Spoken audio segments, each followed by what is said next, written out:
he says he's asked a question. Hath he endowed thee with wisdom? Hath he endowed thee with wisdom? Meaning, hath he talking about Allah? Because remember, the first verse is the treasures of Allah. That's right. Hath he enlightened thy mind with the knowledge of truth? See, so that's why we give honors. We give praises to Allah, and we give honors because we understand that this knowledge doesn't originate with us. Even a prophet has to give the credit to Allah for the knowledge and wisdom that he possesses. So this is why it's phrased in the fashion that it is. It says, communicated to the ignorant for their instruction. All right, so those who don't have the information that you have, your duty when Allah has blessed you with the treasures is to communicate it to those that don't know. It's the same principles of the 5%. Working. Communicate it to the wise for thine own improvement. Because even those with wisdom, it's still much for them to learn. It's still refinement that has to be undertaken by all of us. Because if we didn't need refinement, if we were already perfect, then why do we have a physical form? Why are we on the plane of manifest? And not on the plane of soul, not on the plane of spirit, if we've mastered this physical realm. Islam, we no longer need this garment of flesh. So even the wise need to constantly and consistently work on their improvement. So within unity, we have to keep each other steel, sharp, and shield. We have to keep each other sharp. We have to keep each other on each other's toes. So you might see me doing something, and even though I'm a sheik or whatever, you may not be a sheik. You may have to say, yo, Islam more like, yo, sheik, yo, with all due respect, I see XYZ. Islam? That's right. Continue. Islam, instruction number 3. True wisdom is less presuming than folly. The wise man doubleth often and changes his mind. The fool is obstinate and doubleth not. He knoweth all things but his own ignorance. Islam. So right there, that's see, again, we're talking about unity, but the Prophet is also talking about things like knowledge and wisdom. And he says true wisdom is less presuming than folly. The wise man doubteth often. You think we don't doubt often? That's why we have the level of knowledge that we have. Because we keep doubting. Hold on a second, wait, is this right? Let me double check this. Matter of fact, let me look at this. Let me look at this particular source. Wait a second. All this add up, but this don't make sense. Hold on a second. Something's not right here. I need to look at some more information. That's true wisdom.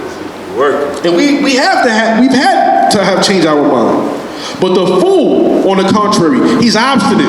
He don't doubt. So when you have somebody coming to you telling you they got the pristine, perfect answer to every question, they got no doubts about it, then that person knows all but their own ignorance. That's right. Working. And again, we're reading this in the context of Moors that are out there that think that they have this supreme knowledge and wisdom. They're smarter than the Prophet Noble Ali. They can teach you things that the Prophet couldn't teach you. They can teach you things that where the Prophet Noble Ali was wrong. And they sure, they ain't got no doubts. Continue, Mo. Islam. Instruction number 5. Yet be not puffed up in thy own conceit, neither boast of superior understanding. The clearest human knowledge is but blindness and folly. Islam. So real short, simple, and sweet there. Like even the most I don't care if you got 175 IQ and you memorize the periodic table of elements, you can recite it backwards. Even at your level of knowledge and understanding, it is nothing in terms of the grand scheme, but blindness and folly.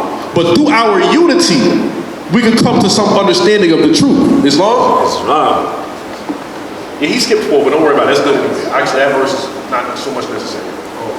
Don't worry about it. Now, I noticed that when you read it, but I was like, I was looking at it, I said, you know what, that's a good verse to skip it even. Oh, yeah, I should pull my coat. It was good. It worked divinely. Don't worry about it. Allah playing it, man. Good. Islam, Allah's the best of plans. Islam. Instruction number 6. The wise man filleth his imperfections, and is humble. He laboreth in vain for his own aberration. But the fool peepeth in the shadow stream of his own mind, and is pleased with the pebbles which he seeth at the bottom. He bringeth them up, and showeth them his perils, and with the applause of his brethren, the light of himself. All right, see now, we're going to have to unpack that one a little bit. We're going to have to unpack that a little bit. Appreciate you, Muslim. This one right here. The wise man feeleth his imperfections and is humbled. He laboreth in vain for his own approbation. So the wise man understands that there's no way you can learn everything. You're not going to learn all the knowledge. You have a finite minds can't comprehend the infinite, right? That's right. So that's the wise man understands that particular principle. But the fool peepeth in the shadow of the stream of his own mind, within his head, within his mind, and is pleased with the pebble which he seeth at the bottom. The pebble is what the prophet equates it to. This particular, he's saying to you, oh, I'm about to give you this jewel. I'm about to give you this jewel. But in the eyes of Allah, the wise man will know that's but a pebble. He bringeth them up and showeth them as pearls. So he goes to the other boards, goes to the other people, goes to YouTube, goes to social media. That's right. And with the applause of his brethren, delighteth himself. Yeah. You see what I'm saying? See, these people are glorifying themselves. They're not glorifying Allah. And we're not here glorifying the prophet either. We only glorify the Most High. We only glorify Allah. We don't glorify ourselves. That's right. Because it's through the will of Allah that we are where we are. Islam. So I'm just going to read this last verse here. He boasteth of attainments in things that are of no worth. But where is it a shame to be ignorant? There he hath no understanding. So he basically, like, you got boys that's like, what I'm saying? I went into the court, smacked the judge up, blah, blah, blah, blah, blah. I took his robe off, stomped on it. You know what I mean? They're boasting of what they doing in the courtroom, right? But what do you have to show for it? We still in slavery. And the next situation, guess what? You got to run right back to court again and go to battle with another judge. Why? Because you have not uplifted your own people. You trying to be free as an individual, where no man can be free as an individual. Matter of fact, just to add in quick, that's why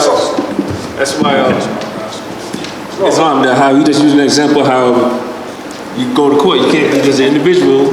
When we go to court here, especially as this temple, whenever members have to go to court, whatever, we let people know. And there's been times people been in court, sometimes we have only 3, sometimes we have like 8, 9, or even more members in there. And now anybody that's been in court, whatever, usually you in there by yourself. But you imagine how that does for your spirit or whatever, even though you can't talk, lean back and talk to us or whatever, but knowing that you got like 8, 9 of your members back there backing you up, Islam. Unity. Islam, Unity. man. When the brothers in the No, that's good, that's good. So that's an important lesson because, again, a lot of times we get mesmerized by information. But see, our strength as sheiks is not our strength as individuals. Our strength as sheiks is our unity amongst one another. Islam. That, perfect case in point, another anecdote, right? Sheikh Muhammad and his wife were having a discussion. And I hope he doesn't mind that I talk about it. I'm sure he doesn't. It's not that big of a thing. They were having a discussion on some food, right? And he wanted to explain to his wife, hey, listen, nah, we can't eat duck. Duck, you're not allowed to eat duck, right? Yeah. So they called me, right? They called me on the phone. I was like, man, like I don't even eat duck. Like I don't really know. I ain't eat duck in mad long. But part of me is like, nah, I don't think you can eat duck because they eat fish. You know what I'm saying? And like, So we got to go into the book of Leviticus, and we in the book of Leviticus, 2 sheiks building. You know what I'm saying? In the book of Leviticus, and we still, even though we were we still had to continue. You see what I'm saying? We called the grand sheik.